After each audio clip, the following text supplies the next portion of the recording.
Voici les 16 personnages avec les primes les plus élevées de tout One Piece que nous allons énumérer de 3 milliards de berries à plus de 6 milliards. Commençons par Eustace Kid. Kid a été initialement introduit lors de l'arc Sabaody avec une prime de 315 millions de berries. Bien que cette prime fût la plus élevée parmi les supernovas, cela ne signifie pas nécessairement qu'il était le plus fort.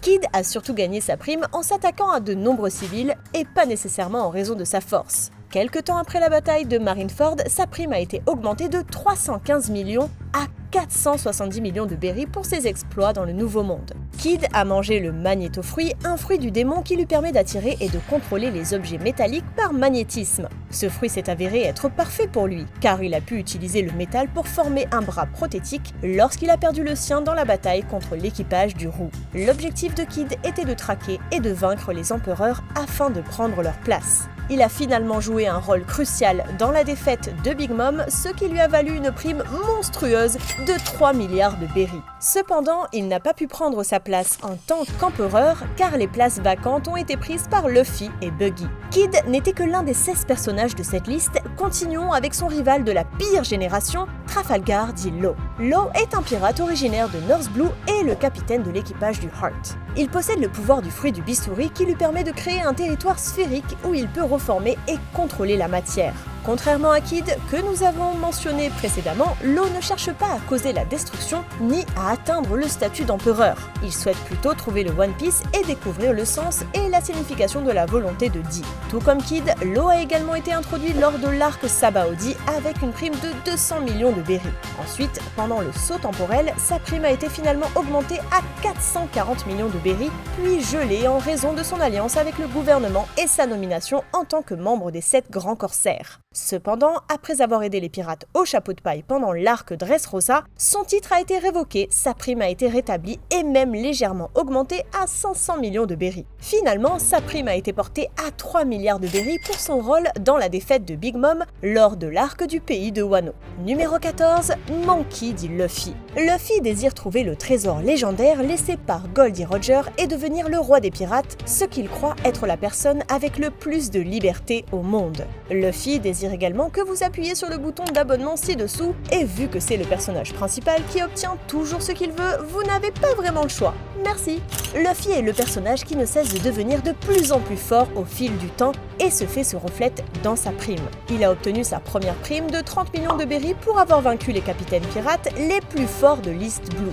Celle-ci a ensuite été portée à 100 millions après avoir vaincu Crocodile à Alabasta. Après avoir envahi Enies Lobby, sa prime a encore augmenté pour atteindre 300 millions. Sa prime considérable a valu à Luffy d'être inclus parmi les 11 supernovas et même parmi eux, il avait la deuxième prime la plus élevée. 2 ans après la guerre, avec une prime de 400 millions de berries, il est entré dans le Nouveau Monde et a commencé à défier directement les empereurs, sa prime augmentant finalement à 3 milliards de berries après avoir vaincu Doflamingo, les généraux sucrés et la créature la plus puissante au monde, Kaido. Bien que Luffy ait accompli des exploits impossibles, on ne peut pas en dire autant du personnage suivant qui a obtenu sa prime complètement par accident. Buggy le clown est un personnage très vaniteux et égocentrique qui cherche à être glorifié et craint par les autres. En raison de son passé et de certains malentendus, le gouvernement mondial l'a vu comme un pirate incroyablement fort, bien qu'il ne le soit pas, et l'a invité à rejoindre les 7 grands corsaires. À ce moment-là, Buggy avait une faible prime de seulement 15 millions de berries. Mais après l'abolition du système des corsaires et son alliance avec Mihawk et Crocodile, sa prime a été rétablie et augmentée à 3 milliards et 189 millions de berries. Numéro 12, Dracul Mihawk. Mihawk est un pirate mondialement célèbre qui détient le titre de plus grand sabreur du monde. Il était suffisamment fort pour rivaliser avec Shanks car ils se sont affrontés violemment lors de duels légendaires jusqu'à ce que Shanks perde son bras gauche. La maîtrise de l'escrime de Mihawk est extrêmement polyvalente. Il peut créer des coupes d'air comprimées d'une puissance immense, capable de détruire d'énormes icebergs en utilisant son sabre géant Kokuto Yoru et dévier la trajectoire des balles avec une précision magistrale en utilisant son petit poignard Kogatana. Il peut également couper de l'acier avec une précision extrême, comme le démontre sa confrontation avec Mr. One. Nous avons enfin pu voir la nouvelle prime de Mihawk. Et comme nous nous y attendions tous, elle était énorme. En formant une alliance avec Crocodile et Buggy, il s'est mérité une prime de 3 590 millions de berries. C'est fou de penser qu'il y a encore 11 personnages avec des primes encore plus élevées que celles de Mihawk. Numéro 11, Kuzan. Alors, quelle est la prime de Kuzan? Eh bien, même si ce fait n'a pas encore été révélé dans l'histoire, étant donné qu'il était amiral, sa prime doit être vraiment élevée. N'oublions pas non plus que, puisque Kuzan travaillait pour le gouvernement, il connaît probablement beaucoup de leurs secrets qu'il tuerait pour protéger. Si cela ne suffit pas à vous persuader qu'il mérite sa place dans cette liste, souvenez-vous qu'il a également rejoint l'un des équipages de pirates que le gouvernement mondial craint le plus, et même les 5 anciens l'ont qualifié de puissance énorme. Le plus grand témoignage de la force d'Aokiji est son duel contre Akainu, dans lequel il a affronté le futur amiral en chef pendant 10 jours jusqu'à sa défaite.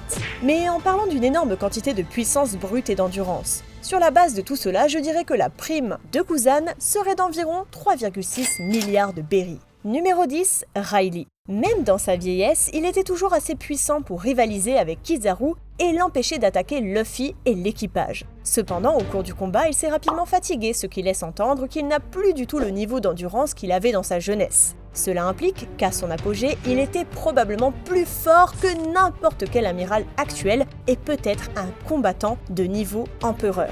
Au cours de leur combat, Riley a dit à Kizaru: si vous retiriez ma prime, je pourrais prendre ma retraite en paix. Cela signifie qu'après 22 ans, sa prime est toujours active. Comme Roger est le seul dans sa carrière à avoir révélé sa prime, nous devrons spéculer un peu pour deviner ce que pourrait être la prime de Riley. À son apogée, il est tout à fait possible que Riley ait été le plus grand sabreur du monde, car, à part Oden, personne d'autre n'aurait pu tenir tête à Riley dans un combat à l'épée. Il a également atteint l'île de Loftail, et il a été révélé lors de l'arc de l'archipel de Sabaody qu'il connaît tous les secrets du monde en ce qui concerne le siècle oublié. À mon avis, sa prime doit être plus élevée que celle de Kuzan, et je suppose qu'elle doit être d'environ 3,7 milliards de berries. Numéro 9, Oden. Bien qu'il soit resté pirate pendant très peu de temps, Oden était considéré comme l'un des pirates les plus puissants du monde. Sa force a laissé une grande impression sur tous ceux qui l'entouraient, en particulier Kaido, qui, même après 20 ans après la mort d'Oden, le considère comme l'un des rares individus au monde capables de le combattre. En raison de ses aventures avec les pirates de Barbe Blanche et de Roger, on a dit qu'Oden était devenu beaucoup plus fort qu'auparavant, revenant à Wano invincible. Bien que la prime d'Oden n'ait jamais été révélée, il était sans aucun doute l'une des plus grandes menaces pour le gouvernement mondial. Pensez-y, Oden faisait partie de 2 équipages notoires, les pirates de Barbe Blanche et les pirates de Gold et Roger. Il était également capable de lire et d'écrire en langage des poneglyphes, et par-dessus tout, il est parvenu à l'île de Loftail et a tout appris sur le monde et les secrets du gouvernement. Le gouvernement mondial a certainement tout fait pour capturer Oden, et donc je suppose qu'ils lui ont attribué une prime d'au moins 3,8 milliards de berries. Numéro 8, Shiki. Même si Shiki n'est pas un personnage auquel beaucoup de gens pensent en parlant de primes, il est important de mentionner qu'il était l'un des pirates les plus puissants de sa génération, aux côtés de légendes comme Roger et Barbe Blanche. L'une des plus grandes réalisations de Shiki est d'avoir affronté Garp et Sengoku au sommet de leur puissance. Leur bataille a détruit la moitié de la ville jusqu'à ce qu'ils finissent par perdre. Cependant, même après cela, il a accompli l'impossible en parvenant à s'échapper de l'impénétrable prison Impel Down, ce que personne n'avait réussi à faire auparavant. Malgré le grand désir du gouvernement de le capturer à nouveau, Shiki est resté caché pendant plus de 20 ans sans laisser aucune trace de ses actions ni même de sa position. Même si nous avons très peu d'informations à ce stade, le fait que Shiki ait rivalisé avec des pirates comme Roger est suffisant pour le placer parmi les empereurs de cette liste. Je suppose que sa prime était probablement d'environ 4 milliards de berries. Bien que nous n'ayons aucune idée des intentions de Shiki, il y a un personnage encore plus mystérieux que lui, et c'est Shanks le Roux. Shanks a hérité du titre d'empereur et est considéré comme une grande menace par le gouvernement mondial. Il fait partie des rares personnes au monde capables d'utiliser les 3 types de haki, le haki des rois étant sa variation la plus puissante. Cela a été observé lors de l'arc de Wano, lorsqu'il a libéré une puissante onde de haki depuis son navire à des kilomètres de Wano et a réussi à arrêter l'amiral Aramaki sans même entrer dans le pays. En raison de cet exploit, nous pouvons supposer que Shanks a probablement le haki absolu le plus puissant de toute la série, car aucun autre personnage n'aurait pu approcher l'amiral de cette manière. La prime actuelle de Shanks a été révélée à 4 milliards 48 millions 900 000 berries. Bien qu'il s'agisse d'une prime impressionnante, j'ai l'impression qu'elle est bien inférieure à ce qu'elle aurait pu être, étant donné que Shanks est un pacifiste et qu'il n'affronte personne la plupart du temps. Ce serait vraiment intéressant de voir quelle serait sa prime s'il commençait à semer le chaos contre Kaido ou Barbe Noire. Je suis sûre qu'elle exploserait. Numéro 6, Big Mom. Charlotte Linlin était l'un des 4 empereurs et la dirigeante de l'archipel Totoland. On lui a attribué une prime de 50 millions de berries à l'âge de 6 ans, ce qui en fait la plus jeune personne connue à avoir jamais eu une prime sur sa tête, même plus jeune que Robin qui a reçu sa prime à l'âge de 8 ans. Elle a également été la personne la plus jeune à devenir capitaine d'un équipage de pirates, dirigeant les pirates de Big Mom depuis l'âge de 6 ans. Linlin est rapidement devenue tristement célèbre pour avoir conquis des îles et tué leurs habitants, ce qui a immédiatement fait grimper sa prime à 500 millions de berries. Elle a rejoint les pirates de Rox, l'équipage de pirates le plus redouté de l'histoire avec des membres comme Kaido, Barbe Blanche et Shiki. En raison de ses actions au cours des années suivantes, elle a finalement obtenu une prime de 4 milliards 388 millions de berries et est devenue l'une des personnes les plus redoutées des mers. Bien qu'elle fût un empereur, je trouve quand même que cette prime était un peu élevée et probablement attribuée en raison de son influence et de ses actions plutôt que de sa puissance de combat brute. Numéro 5, Dragon. Bien que ses capacités exactes n'aient pas encore été révélées, Dragon est certainement un combattant très puissant. Il a été vu plusieurs fois en train de contrôler apparemment le vent, ce que de nombreux fans spéculent être le pouvoir de son fruit du démon. Combiné à un haki puissant, ce type de pouvoir ferait de Dragon l'un des personnages les plus puissants de la série. Maintenant, je sais que beaucoup de fans sont déçus que je n'ai pas placé Dragon en première place, mais cela n'a tout simplement pas de sens pour moi. Ne vous méprenez pas, je crois que Dragon a une prime immense, mais compte tenu des primes des autres membres de l'armée révolutionnaire, je ne pense pas vraiment que sa prime sera plus élevée que celle de Roger. Pour l'instant, sa prime devrait être d'environ 4,4 milliards de berries. Numéro 4, Kaido.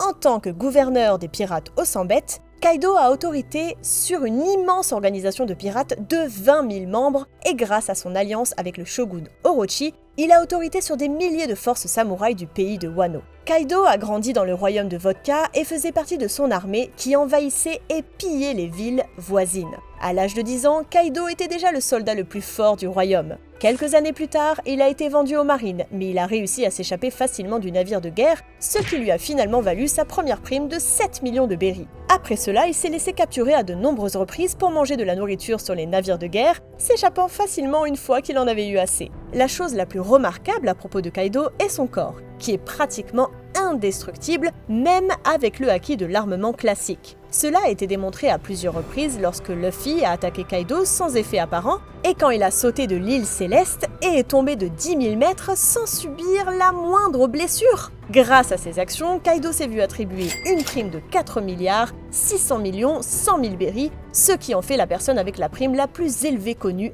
après le saut temporel. Bien que la prime de Kaido soit impressionnante, nous avons encore 3 personnages à couvrir avec des primes encore plus élevées que la sienne, en commençant par son ancien équipier Barbe Blanche. À son apogée, Barbe Blanche était un rival de Roger et, après la mort de ce dernier, il était largement reconnu comme l'homme le plus fort du monde avec la prime la plus élevée en vigueur. À un moment de sa vie, Barbe Blanche a mangé le fruit du tremblement, considéré comme le plus puissant de la classe Paramecia, et selon certains, il avait le pouvoir de détruire le monde. Bien que l'on ne sache pas combien était la première prime que Barbe Blanche ait jamais reçue, elle était probablement assez élevée étant donné qu'il était membre de l'équipage de Rox dans sa jeunesse. Au cours de sa vie, il a été le seul pirate capable de rivaliser avec Roger dans un combat en tête-à-tête, les deux combattant de nombreuses fois sans que le vainqueur ne soit clairement désigné. Même s'il était devenu vieux et extrêmement malade, Barbe Blanche restait la plus grande menace pour le gouvernement mondial et le pirate qu'il craignait le plus. Lors de la guerre de Marineford, Barbe Blanche a montré sa puissance à plusieurs reprises en battant Akainu et en rivalisant de manière égale avec les autres amiraux, malgré une blessure mortelle subie quelques minutes plus tôt. L'influence et la puissance de Barbe Blanche lui ont valu une prime exceptionnelle de 5 milliards 46 millions de berries, plus élevée que toutes les primes connues des empereurs actuels et anciens. Avant de couvrir le personnage avec la prime la plus élevée de cette liste, parlons d'abord rapidement de Goldie Roger. Goldie Roger a été la première et la seule personne actuellement dans la série à atteindre l'île finale dans le Nouveau Monde pour devenir le roi des pirates. Lui et son équipage sont réputés avoir conquis la route de tous les périls et étaient considérés comme presque invincibles. Roger est l'un des premiers personnages introduits dans la série et le premier propriétaire connu du légendaire chapeau de paille qui a ensuite été transmis à Shanks et Luffy. Il faisait partie des rares personnes capables d'utiliser les 3 formes de Haki et possédait également le pouvoir appelé Voix de toute chose qui lui permettait d'entendre des objets et des animaux qui ne parlent pas le langage humain.